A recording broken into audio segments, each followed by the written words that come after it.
J'accueille avec plaisir Myriam qui nous emmènera visiter une belle expo dans quelques minutes. Mais au préalable, donc Frédéric, c'est à vous pour Actu+. Oui. Toute cette semaine, Abidjan, en Côte d'Ivoire, accueille la conférence internationale du caoutchouc.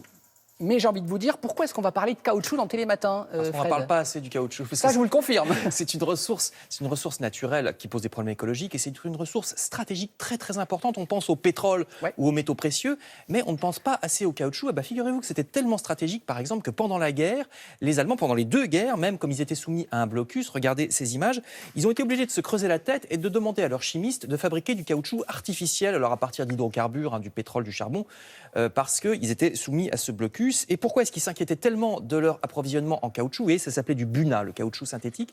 Ils s'en inquiétaient parce que si vous ne faites rien sans caoutchouc, c'est les pneus des voitures, des véhicules militaires, c'est les pneus aussi des trains d'atterrissage des avions, c'est aussi les joints dans toute l'industrie. Donc il est très très important dans un pays moderne d'avoir du caoutchouc, que ce soit en temps de guerre ou en temps de paix. Et si possible du caoutchouc naturel, parce que le buna c'est bien joli quand on n'a rien d'autre, mais le caoutchouc naturel a des propriétés plastiques encore supérieures. Il vaut mieux du caoutchouc naturel. Et comment on le fait? Le caoutchouc naturel, quand c'est pas de l'industrie chimique, le vrai caoutchouc, c'est une plante qui est de la famille du ficus que vous avez chez vous ou du figuier. Mais comment vous le savez? Qui s'appelle, j'ai travaillé avec ce que vous... On a tous des ficus. Qu'on appelle l'EVA, cette plante. Ouais. Plante originaire d'Amérique, découverte par les Européens au moment des conquistadors, regardez. Alors, on ne va pas en faire grand-chose pendant plusieurs siècles, mais à partir du 19e siècle, on se rend compte que cette sève que vous voyez couler, si on la laisse sécher, ça se transforme en une espèce de matériau, en balle que vous voyez ici en Côte d'Ivoire, en balle très élastique.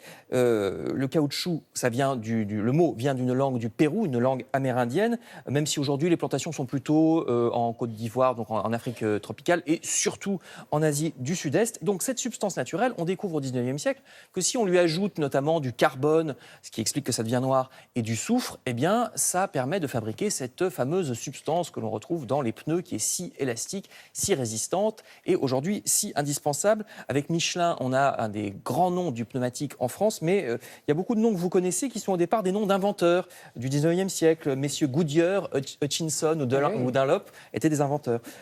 Seulement, cette industrie pose divers problèmes. D'abord, vraiment, le problème numéro un, c'est la déforestation. Parce que ça, c'est à peu près, malheureusement, le cas de toutes les grandes cultures tropicales, que ce soit le cacao, le café, l'huile de palme ou donc l'EVA pour le caoutchouc. Ça implique de raser la vraie forêt naturelle pour mettre une plantation à la place. Alors, vous me direz, c'est toujours des arbres. Bah oui, mais c'est pas pareil, parce que c'est pas la vraie forêt naturelle où les animaux vont pouvoir trouver le vivre et le couvert. Donc, quand on consomme trop, de toute façon, de ressources naturelles en général, et ça finit toujours par nuire à la nature. Et même pour les pays producteurs, c'est pas forcément une bonne affaire de dépendre trop des ressources naturelles, parce que regardez, le cours du caoutchouc à la bourse d'Osaka au Japon, il est extrêmement volatile. C'est monté l'an dernier jusqu'à 400 yens le kilo de caoutchouc. Là, on est redescendu à 150. Donc, c'est un approvisionnement pour la Côte d'Ivoire ou la Malaisie ou la Thaïlande. C'est très fluctuant. Donc, pour éviter la déforestation et puis pour produire nous-mêmes aussi, l'Europe, on essaie toujours de pas trop dépendre de l'étranger. Figurez-vous qu'on est en train de faire des expériences à partir du pissenlit. Eh oui. Quand vous cassez du pissenlit, il y a une espèce de latex.